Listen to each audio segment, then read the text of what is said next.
महोदय, हमने ऐसा प्रयास ही नहीं किया कि किसी परियोजना को एक ऐसा संयुक्त उद्यम माना जाए जिसमें उसके निर्माता, श्रमिकों, वहाँ रहने वाले अन्य मजदूरों, वैज्ञानिकों, प्रबंधकों तथा अन्य संबद्ध लोगों को भागीदारी का अनुभव हो।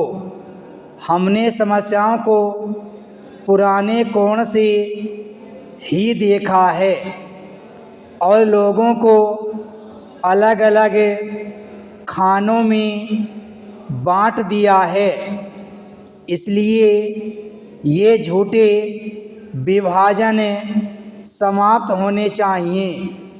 हमारे समाज में ऐसे अनेक विभाजन हैं, शायद वे सभी समाजों में होते हैं, लेकिन हमारे यहाँ वे सामान्य से कुछ ज़्यादा ही हैं।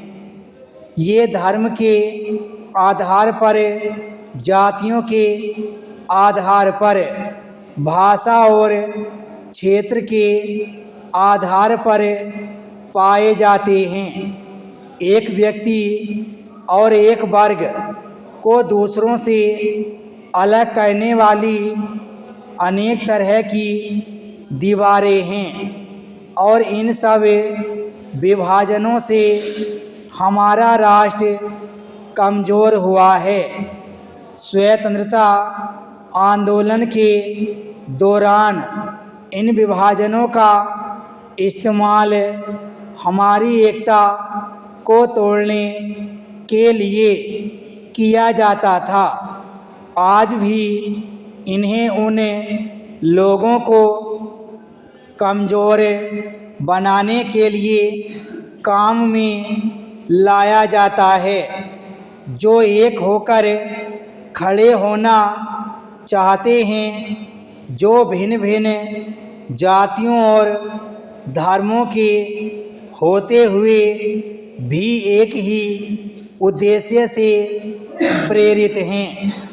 हमें यह सावधानी रखनी होगी कि ऐसे लोगों के समूह को कोई भी कमज़ोर न कर सके।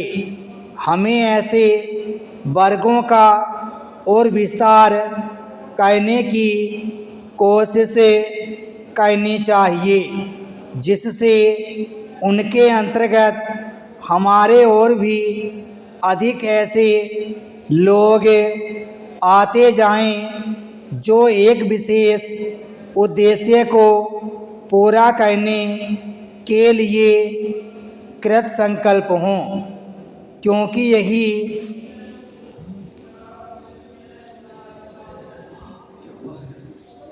देश के हित में है।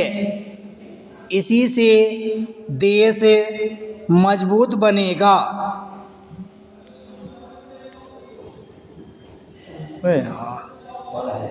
देशवासी मजबूत बनेंगे जिनके अंतर्गत कोई एक वर्ग ही नहीं है बल्कि सभी वर्गों के लोग हैं। पैरा। इसलिए संपूर्ण शिक्षा का अभिप्राय है कि हम केवल अपने अधिकारों के लिए संघर्ष न करें बल्कि यह भी देखें कि हमारे प्रयासों का अल्पसंख्यक समूहों पर क्या असर पड़ेगा। औद्योगिक क्षेत्र सुगठित है, उसकी आवाज़ शक्तिशाली है, उसमें एकता है और इसलिए इसका प्रभाव पड़ता है।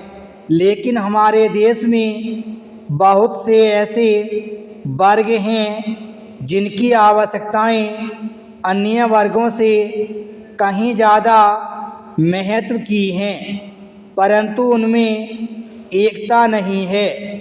उनकी मांग को प्रस्तुत करने वाला कोई नहीं है और उन्हें शायद पता तक नहीं होता कि उनकी कुछ मांगें भी हैं, लेकिन केवल इसी कारण से उनकी उपेक्षा नहीं की जा सकती।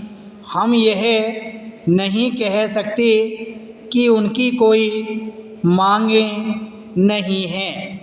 ब्राह्म स्टोक।